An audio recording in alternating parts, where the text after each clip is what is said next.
The party are here. It's around 40 miles east of Guido's fort. They've been travelling for several days. At first they went southeast towards Specularum, thinking that maybe Donard had just taken a huff and gone on ahead without them. That seemed to be the case. They stopped at a small frontier settlement. It was just a few houses, a store and an inn. There was no temple. There was a small open shrine, however. They asked around if anyone had seen a sullen, rude cleric. He really does mean well, Sylvia would say. They would describe him, but only get people shaking their heads and saying sorry. Malin had perfected the art of scowling to imitate Donard's natural expression, and that, believe it or not, worked. An old woman said, "Him, that young man, he takes life too seriously." "Indeed," said Carrick, "but where did he go?" The old woman pointed northeast along the river. "Why this way?" asked Liz. "Where is he going?" "This is the way back to Threshold," said Malin.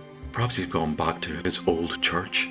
"But he left that to go into the world," said Liz. "Why go back?" "Perhaps he didn't like the world after all," her brother answered. "I don't know why we're running after him," said Liz. "He clearly doesn't want to be with us." "No," said Sylvia. "He very much does want to be our friend. He just can't believe anyone would want to be friends with him." "But that's stupid," said Liz. "Of course we want to be his friend." "Let me remind you," Malin chimed in. "It was you who told him there is no us. I quote. "The reason we're going after him," says Carrick, "is because that's what friends do. If he's travelling alone, there's a good chance he'll get into trouble, especially since he seems to like finding things to kill." So the party travelled northeast. The land rises, and ahead in the distance are mountains capped with snow. They stop at another settlement. It has an inn, but they took one look at the room and decided it would be better to sleep outside. "No, you can't," says the landlady. She goes over to the door, and with the help of the barmaid, they hoist a huge plank up to bar the door. "But we can't sleep here," Liz protests. One of the few customers pulls a filthy pipe from his mouth. "Nobody will be sleeping tonight. If you go outside, you'll be finding out why." "What's going on?" asks Sylvia. "Goblins is what's going on," says the stranger. "Large, hairy ones. They come at night and capture anyone outside. They take our livestock and burn our barns." "How many?" asks Carrick. "No one knows," says another drinker, "and no one comes back alive. The goblins eats them." "Why don't you fight back?" asks Malin. "We're farmers, not fighters," says the local. "But we are," says Carrick. "Show us where these monsters come from, and we'll sort them out." "I'll do it." One of the locals nods to the landlady to raise the bar and open the door. Night is falling. The man points towards the hills. They come from the north there, and they come down this road into the middle of the village. The four friends get to work. They set up torches along the road. "This will ruin their dark vision," says Carrick. "It'll give us a greater chance to survive." They take up positions and wait for the goblins to arrive. Right, this is the inn. And what the party have done is they have lined the road here with about 8 torches, and this brightens up this area. It's night, the moon is up, but there are some overhead clouds passing over it. This will give anybody here who's in the dark good line of sight on whoever enters this area. It will also disrupt the goblins' infravision, which has a range of 60 feet. I have marked this up in a grid of 60 feet squares to make it easier to look at ranges, especially the ranges of bows and a sleep spell. Carrick is going to hide here. Malin is going to hide here, and Liz and Sylvia are going to wait here. And sure enough, at the time we were told they would come, a small party of not just goblins, but hobgoblins and bugbears come from the north, and they see the torches, and this is new, and they stop, and they immediately know that something is up. There are 4 hobgoblins who are at the front, there's 2 bugbears, and there's 4 goblin archers with short bows, and the bugbears seem to be the brains, so they grunt at these torches, and the hobgoblins start to pull up the first 2. That gives Malin enough time to cast a shield spell. And then they move forward again to here and they pull up another 2 torches. Now a torch is not the easiest thing to extinguish, so what they do is they pull them out of the ground and roll them in the dirt to extinguish them. And they're doing this at quite a slow speed. This gives Malin a chance to cast Mirror Image.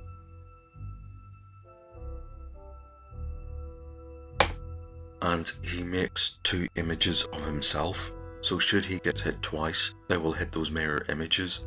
The shield spell will make his AC against missiles too. But we can see these people clearly. They're in the torchlight, but they can't see us, so we have a chance for surprise. And they've moved up to about here, and that is 60, 120, just about 150 feet away. For short bows and long bows, that is a long range attack with a -1 to Thaco. So we're immediately going to try and shoot 2 of the frontliners, which are the hobgoblins, and this will be our surprise round. This will let these guys know something is up. Right, let's have Liz. Her Thaco is 14, it is 15. And she hits AC 4. They have AC 6, so that's good enough. So she does 3 plus 2 damage is 5. One hobgoblin is from 6 to 1. Didn't kill it. Sylvia has a longbow +1, and her Thaco is 18. Man, she misses. That arrow just goes probably strikes this poor villager's cottage. What's going to happen is the 4 goblin archers at the back are going to scatter to here and here. The bugbears are going to pull back as well, and the 4 hobgoblins who aren't the brightest are going to move behind here and to here. They are still in the torchlight. That will be their move. And our move is to move up. Carrick moves into the torchlight. Liz and Sylvia move forward. We're still in the dark. And Malin comes up to here. There's enough moonlight to be sort of seen. I'm going to apply a -1 Thaco penalty for the goblin archers. That is round 1. Round 2. They get initiative. I think I'm going to have the goblin archers attack Liz, Sylvia and Malin. Malin is going to cast Sleep Spell. I'll do the one on him first. His AC is 2. The goblin's Thaco is 19. They normally need 17 to hit him. +1 for darkness is 19. And that misses him. The one on Sylvia misses. And the one on Liz misses badly. Right. There are 4 hobgoblins and 2 bugbears. The bugbears are not going to put themselves into danger yet. So I'm going to have 4 hobgoblins on Carrick. It's a miss. It's a bad miss. It's a bad miss. And that's a hit. And that's 4 damage. He's down to 19. Right, Argo. We're going to try and take out these hobgoblins and save the art dwarf. 2 missiles. That is a hit and a kill from Liz. That is a hit and a kill from Sylvia. Right. So Malin is going to cast Sleep, but there isn't too many to put asleep. So Liz and Sylvia shot those 2 hobgoblins. Carrick is here. There's 2 bugbears here. Malin is going to cast Sleep to here to see if he can get rid of at least 2 goblin archers and maybe the 2 bugbears. Ah, he throws a 13. That's all of those asleep. That's 2 goblin archers and the 2 bugbears are asleep. That was an excellent throw. Now it's melee. And Carrick has got 2 hobgoblins in front of him. and he only has 1. It is 1 HP. It's round 3. And they get initiative. Does their morale hold up? There's 1 hobgoblin standing and 2 goblins still awake. And the morale of the goblins fails, so they flee. And that leaves 1 hobgoblin whose morale just about holds up. So he has a swing at Carrick. I'm going to say he's the one that hit him before. And he misses. So it is round 4, and there's just 1 hobgoblin left. And it gets another attack. I'm going to say it's lost its senses. It should have run. It missed. I'm going to just see if Carrick can hit it. Yep, it had 1 HP. He cleaves its head off with that natural 20. And that's it dead. We have 2 sleeping goblins and 2 sleeping bugbears. We're going to take one of these as a prisoner to interrogate. The bugbear is the most dangerous and the least likely to talk. The goblins are more cowardly, so we're going to kill all the sleeping ones apart from a goblin, which we will tie up and bring back to the inn to interrogate. Then we will leave its fate in the hands of the villagers, and I don't think they'll be merciful. Well, that was that fight over. Oh boy, and we felt the absence of Donard there. The goblin is thrown into the inn. The locals jump up and give an audible hiss. Carrick yanks the bound creature into a chair. Talk, he says in goblin. Why, says the goblin with insolence. If you talk, I will promise to let you go, says Carrick. Dwarves like keeping promises, says the goblin. Do you speak this creature's language? One of the locals asks. Unfortunately I do, and it's going to tell me everything you want to know. Where have you taken Gowan? Cries the landlady. Who's Gowan? Asks Malin. She is our vicar, says the landlady, a good woman who heals and gives blessings. She went out to confront these creatures and they took her. Where do you take your prisoners? Carrick demands. The goblin laughs. We have nowhere. Nowhere is our home. Carrick translates for the others. They still must take them somewhere, an old man reasons. Carrick passes this on to the goblin. The foolish creature laughs and points to his belly, which is enough to guarantee its death at the hands of the villagers. How many did you kill? The old man asks. 8, 9 perhaps, says Malin. There's more than that, says the old man. Where are the others? Again, Carrick translates for the goblin. The goblin spits. Wolves and wargs, it says. They got us. All of us gone. Carrick tells the villagers what happened.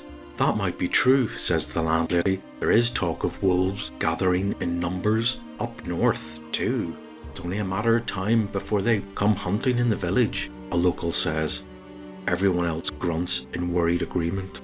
Perhaps we should check that out, says Sylvia. We could at least see if the goblin's story is true. If we find their camp, perhaps, well, we might give some folk a decent burial. I promise to let this wretched creature go if he helped us, says Carrick. What worries me, that these people will want justice, and they deserve to get it. Sylvia speaks up. Good folk, we will have to take this creature with us as a guide to find their camp. Tomorrow morning, we will set off and try to do the best for your village. Somewhere in the room is the metallic rasping sound of a dagger being drawn. I think we'd better rent a room, take the goblin with us, Malin whispers. The pony, which has been tied up behind the inn all this time, is taken to a farmer and put into a cattle shed. It will at least have some hay and company to keep it warm. The party go to the digs upstairs with the goblin. The next morning, they set off northward with their guide to find the remains of the goblin camp and any villagers. The goblin leads the party northward and upward. After a day, the trees become sparser and the grass tougher. Eventually, they see more rock than anything else. The goblin points to a huge boulder ahead. They walk around it and find themselves in a natural amphitheatre with a curved wall of granite on 3 sides. It's bitterly cold and the wind blows around it, making an almost haunting laugh, but the party can see why the goblins chose it as a camp. There are massive overhangs under the boulders that would provide a lot of shelter. In the middle is the debris from the raids on the village. broken carts, skeletons of cattle and other domestic items and farm equipment just thrown around. There are also many bodies of goblins and hobgoblins. See, the goblin says. He points to wolf tracks.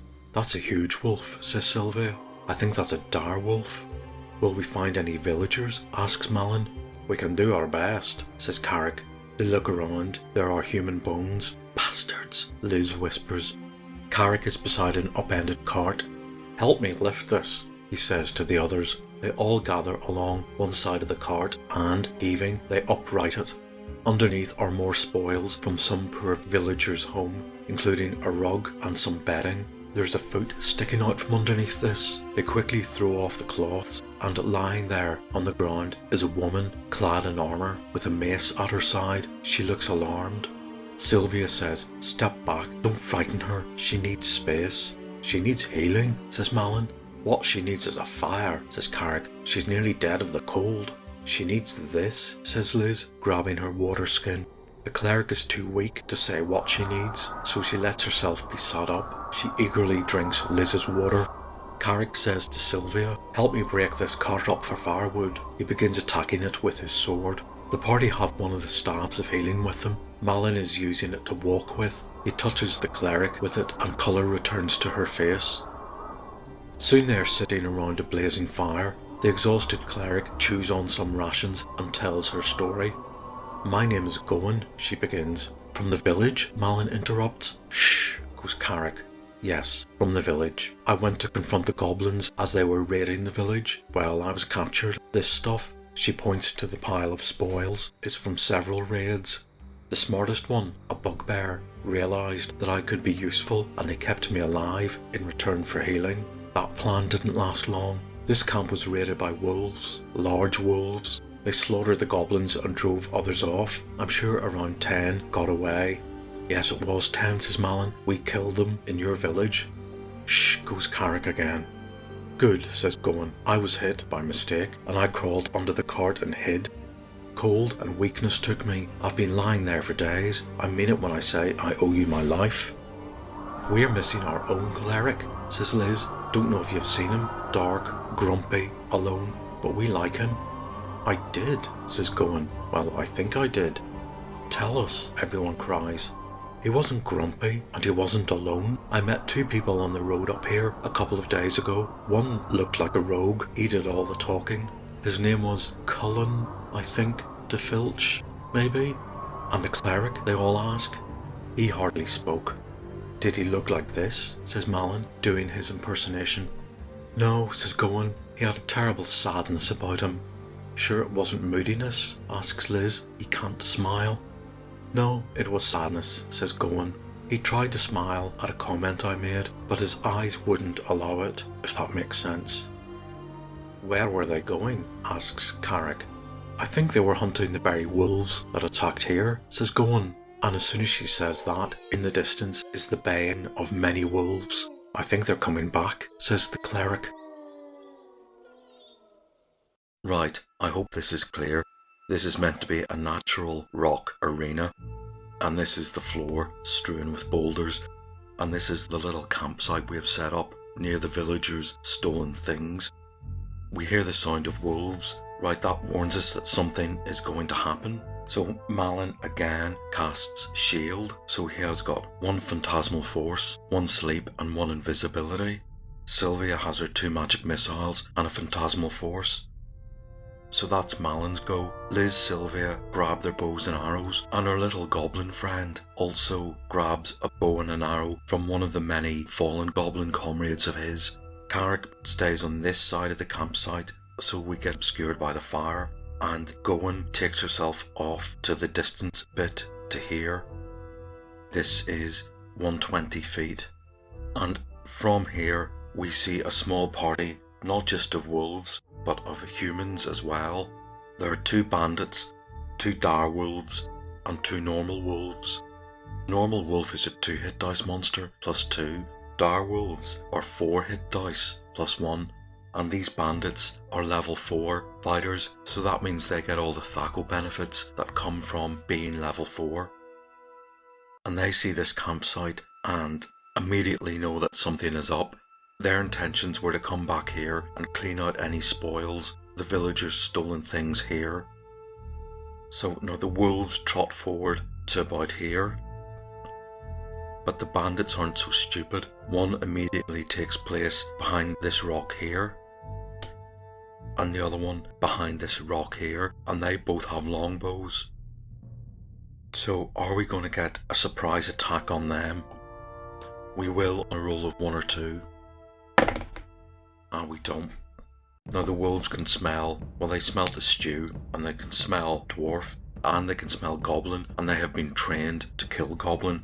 So they trot forward enough to get to here.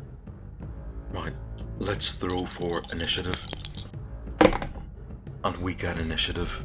Liz, Sylvia, and our goblin friend are going to try and take out one of the wolves. This is a medium range shot for Sylvia. And she hits, and she takes a wolf from 14 down to 9. This is going to be a long fight. All of these have a lot of HP. Our goblin friend, 13 should be AC 6. It's long range, hits AC 7. These wolves have AC 7, and it's from 9 to 6. And Liz, she hits, and she kills one of the wolves. Right. Magic. So there's one dead wolf here. There's 2 dire wolves. So Malin is here. He's going to cast sleep here. What else can he do? You have a sleep spell. You're going to use it. And that's just 7 hit dice. Right, that's enough to take one of the wolves and one of the dire wolves to sleep. There's still a dire wolf and 2 bandits left. Carrick has nothing to do but either hold the line here or rush forward, and he's just going to hold the line. Gowan is too weak to attack, but she might be able to cast a spell. What is the range of Hold Person? Yes, she can cast Hold Person. It has a 180 foot range. And this is around 120. She's just out of range of the bandits. Just. And also, they're behind rocks. She is on the back here. So, it's their turn. What does the direwolf do? I'm going to check its morale. Its morale holds up. It runs forward to about here. It's quite fast. The bandits are going to take a pot shot at Carrick. They're going to lose 1 Thaco for long range and 1 Thaco for the fact he's obscured by the fire. So Bandit 1 misses. And Bandit 2 misses. Right, round 2. And they get initiative. The direwolf is on Carrick, and they do 2d8 damage. I hit 4-sided dice. It completely misses. It chomps at mid-air. And the 2 bandits are going to try and shoot again. That's another miss. And that's another miss. Right, our go. Liz and the goblin are going to try and shoot a bandit, which means they have to come forward to the campfire here. And Liz has a Thaco of 14, -1 for the cover of the boulder. She hits AC 0 and she does 4 damage. That bandit is from 24 to 21. The goblin has a go and completely misses. Magic spells. Sylvia is going to invoke a phantasmal force. She has to stand there and concentrate, but she is going to create the illusion of a rock fall falling on this bandit here. A phantasmal force is an illusion, but it apparently can play tricks on the mind. So if you get hit with a phantasmal force, you believe you were hit and you act as though you were. So we were told that if you're hit by a falling wall, you may be paralysed or stunned because you believe you were hit by the fallen wall. So this bandit has to make a saving throw versus spells, which is a 14 or more, and if he fails it, he's knocked unconscious. and he throws a 13. Sorry, he's taken out. He lies there on the ground under the belief he has been hit by fallen rocks. Malin is going to walk up and he is going to cast invisibility on Liz. His turn is to move behind Liz. It's round 3 and they get initiative. The wolf is going to have another attack on Carrick and it misses. It is a Thaco of 15, needs a 16 to hit him. Liz is going to take another pot shot at the bandit that's awake. Excellent. He's from 21 to 14. Our goblin friend also hits AC 7, even with all the penalties, and he's from 14 to 8. Now the illusion of the rockfall has struck this bandit that's been hit and taken out. Does Sylvia still have to concentrate to keep him unconscious? I think she does, otherwise the illusion that you've been hit is broken. So she's going to concentrate on keeping that bandit paralysed. Malin this turn casts invisibility on Liz, and Gareth has an attack on this direwolf, which is 20 HP. And he misses badly. I don't think this bandit had a shot at Liz. Ooh, and he hits, and the bandit takes 5 HP off Liz. She's down to 17. Right, round 4. And we get initiative. Right, let's run through this in order. Liz is invisible. She's going to take this combat round to move to here. Another one to move to here, and a third one to get behind this bandit. So that's Liz 1. Our little goblin friend is going to have another pot shot at the bandit, and he misses. Sylvia is still concentrating on keeping the illusion of rocks on this unconscious bandit here. Gowan is going to move forward, and she is going to cast Old Person on the same unconscious bandit, and he has to make a saving throw versus spells, and he succeeds. Melee, Donard is going to attack the direwolf, and his Thaco is 13, so yeah, he hits AC 4, does 5 damage. It's from 20 to 15. And it's their turn. Bandit has a pot shot again. Well, Liz is invisible. He's going to go for the goblin. And he hits, and he kills our little goblin friend. Well, he wasn't a friend. The direwolf has another go at Carrick. And misses. Our turn. Liz is here. Sylvia is still keeping this bandit unconscious. Malin is out of range for a throwing dagger. Gowan can't fight, she's too weak. So we've just got Carrick left on the direwolf, which has still got 15 HP. And he misses. Right. There go. So it's round 6. And it's mutual. I'll do the direwolf on Carrick. And it misses. I'll do the bandit archer on Sylvia. And has a Thaco of 17, so he hits AC 2. He hits Sylvia. That breaks her concentration. The illusion of the phantasmal force is over. Sylvia has to spend this time taking out her bow. And it's our turn. Liz is finally here. That bandit has 8 HP. We have no missiles. Sylvia doesn't have her bow. So it's Carrick on the direwolf.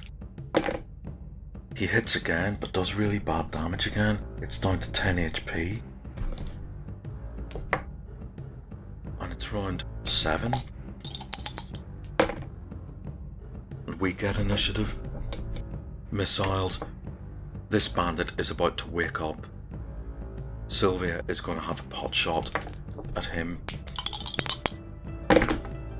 And she hits AC 5. These bandits have AC 6. They're wearing tough leather armor, so it's down to 20 HP. Melee. Right, Liz with a short sword +2 is going to try and backstab this bandit. +4 is 9. Her Thaco melee is 18. She misses. And Carrick is on the direwolf. He hits and he kills it. Nice one. So that leaves 2 bandits left. This bandit cannot missile Liz because she's within melee range. This one is just woken up. So this one is going to either run back here and keep his bow or take his sword out. And I think he's going to take his sword out. And if he can't hit Liz with it, then he will have to attack Carrick. So that is their turn. This bandit wakes up. This bandit takes his sword out. Round 8, we get initiative. And Liz is going to withdraw, which means she moves at half speed. We have missiles. Sylvia, she's going to attack the bandit that's on Liz. She misses. Carrick is going to move up. This bandit is going to take a pot shot at Liz. She has cover behind this boulder. And he still hits her for 1 point. She's down to 16. And this bandit is going to try and melee her. He's gone after her. And he hits AC 5. Liz has AC 4. Leather armor +1 is 6. +1 dex is 5. Plus a ring of protection is 4. She does lose some for her fighting retreat. So yes, that hits. And Liz is down to 10. Right. Next round, we get initiative. Now she's going to retreat to here. Carrick's going to move up and take on the bandit. That's Liz. That's the bandit that's on her. And Sylvia is going to try and again shoot this bandit. She misses. Carrick is going to try and melee the one that's on Liz. He hits AC 6. They have AC 6. He does 3 + 4 damage. It's down to 1 HP. Liz with a short sword +2. Misses. Their turn. I'll do this missile bandit. It misses Liz. This one, I'm going to check its morale. It flees, its morale breaks, and it runs. We have 1 bandit left. Next round. And it gets initiative. And its morale holds up. So it's going to just pot shot another arrow. And he hits Liz again for another 4 points. She's down to 6. Right, Carrick can move up this far. Liz is going to go back behind this boulder and take out her bow and arrow. Sylvia is going to have another shot at this. Ah, look at that. And she takes 5 points of damage off him. He's down to 15. Next round. He gets initiative. He can't see Liz, but he's going to take a shot at Carrick. And he hits, and he does 1 point of damage. Liz is taking out her bow. Our turn. Sylvia has another shot. She misses. Carrick hits and does 8 damage. He's down to 7. Next round, we get initiative. Sylvia misses badly. Liz misses badly. Carrick hits and does 3 damage. He's down to 4, the bandit. I'm going to do another morale check for the bandit. And he runs. We don't really have what it takes to run after them. We've got a dire wolf and 2 sleeping wolves to dispatch, so we're going to do that. That was quite a long fight. In fact, it was overly long. We dispatched these wolves, then we have to go back to the camp. Liz could do with a couple of healing spells. Gowan has 2. I'll do the 2 healing spells on Liz. I don't like that. She gets 4 points, she's back up to 10. And on that note, I'll leave it there for today.